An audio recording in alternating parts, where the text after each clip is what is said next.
I suppose people must be fascinated about your life, your family's life, Shane, because you travelled, of course, between the UK. You're associated so much with Dublin and Tipperary as well. What was life like growing up? In England? In England, yeah. Yeah, well, I mean, it was, it was no problem. I mean, what you mean with Shane and with Shane, was it all very musical? Like, did you know that there was something special there? Well, actually, it was more to do with writing at first. It was more to do with like, Dad is a very literary man, and he read all the great Irish writers. Mum was very literary as well. So it was more actually words rather than music at first.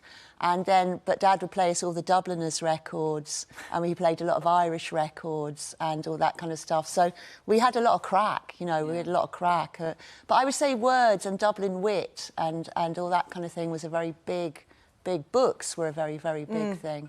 So creativity, and also then your dad obviously tried to keep, because you were in England, but he tried to, I suppose, instill those Irish roots and keep them going as well. Absolutely. I mean, Irish from word dot, from word go. Like, you know, never any doubt in the head about that at all. Like, Dad really instilled that in us. And, you know, we were singing all the rebel songs, like, you know, 7 and 9, like, oh my God. Doing, you know, I would have went down well over there, right? Because, you see, when you're in England, it's more. It's the rebel side of you to do with Ireland is more because you're in a different country. So, and of course, it was a different time. It was in, you know, well, my era, like late 60s, early 70s. There was a lot of trouble going. It was when the Troubles were really starting. So in England, it was, you know, there was a lot of anti-Irish feeling. Of course. At that stage, you know, it completely changed later. Did, yeah. But so that was instilled in us for sure. And then when, you know, Shane's career takes off and there's worldwide fame and stardom, how did his life affect your family? Because you worked with the Pogues. Yeah. Now, the thing is, when you say when he took off, you see, it happened in stages. Yeah. So I remember... Like Fairy Tale of New York would have changed everything. Yeah, that changed it. But it was going on for a long... So the early Pogues, the early Pogue Mahone, I was doing their posters for them, doing flyers for them, their small gigs, the Bull and Gate, Kentish Town, all that kind of stuff. And then I remember the first time, what really happened was Elvis Costello took them on tour. And they supported Elvis Costello, and it was then that I saw the change, like at the Hammersmith Odeon, and I heard people start to shout out Shane's name. And I remember the first time I heard it, I was coming up the stairs, you know, coming up the stairs into the thing, you know, and I heard, Shane, Shane. I went, what? Like, you know, and I went, my God, like, I thought, what is that? Like, you know, so I saw it happen in stages, you see. It didn't just become worldwide fame. It was with Fairy Tale of New York that the thing really took off. You know? And because you see in music documentaries and reading in books about, you know, that level of fame is brilliant up until a certain level. Yeah. And then it becomes a little bit too much. Did you find that as well? I mean... At what stage did it kind of really I think you can pin it there on Fairy Tale in New York. So they were all having a pretty good time. It was great fun. I actually worked with them when it started to be not so much fun, actually. But I was always around, so it was great fun. And the Fairy Tale in New York thing really took off. And then they went on a worldwide tour. That's what really happened there. This is the crunch point for them. They went on a worldwide tour in 1988. I think they had 3 weeks off the whole year. They had 3 weeks off the whole year. They were on tour all year, and it completely changed them as a band. Each one of them, you know, emotionally, mentally, away from home, away from their families, and it wrecked them completely. You know, completely wrecked them. So it's a great tale against overdoing that, like, you know, because it sowed the seeds of the end, really. For everything. Isn't it amazing, you know? And I know it's been documented, and Shane has had his struggles, but, you know, he's living at home now with Victoria. How is he, and how's your relationship? Your dad is still going strong in Tipperary and everything? Well, I was with Shane last night, and we were chatting, and he knew I was coming on here today, and I said, I told him an embarrassing fact about you, like, and he said, what? like, you know.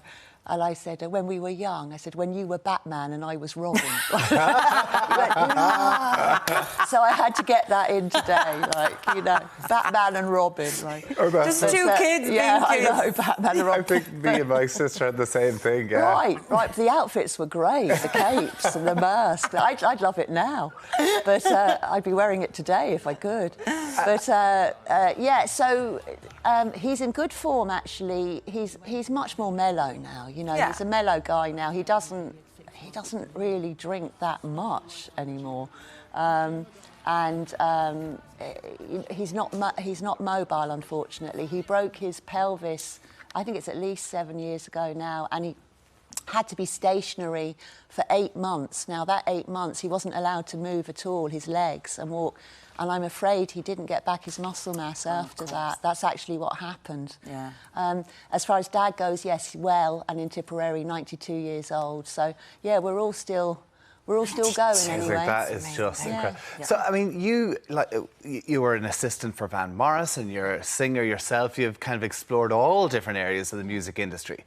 But now you've gone back to writing and you've penned yourself a new book, of course, The Trial of Lotte Ray. I mean, where did this come about from? Well, that is the original source. When I was young, when I was 7, I had a vision of myself putting a book up on a shelf and it had my name on the spine, Siobhan MacGowan. I was only about 7.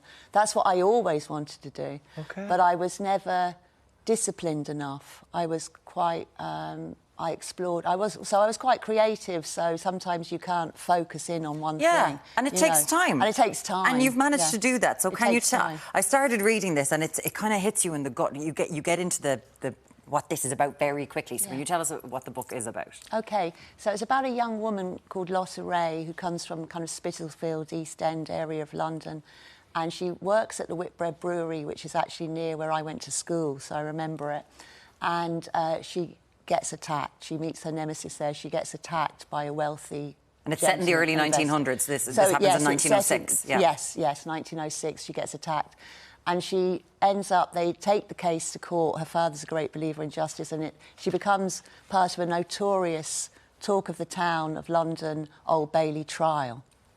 And she is appointed a barrister, William Linden. Now, the book begins 12 years after the trial, where William Linden, now a judge, is leaving his house for what appears to be the last time and goes down to a waiting carriage, and there inside the carriage is the woman Lotte Ray waiting for him. And they're going to an unnamed appointment, and the trial of Lotte Ray is not only the trial that takes place and the trial she seems to be on, but it's the trial that takes place inside the carriage, because not only is she putting him on trial for wrongs she believes he did her, but he is putting her on trial for a great deception he believes she's committed. Oh, wow. Yeah. So it's two sides to the story, very much.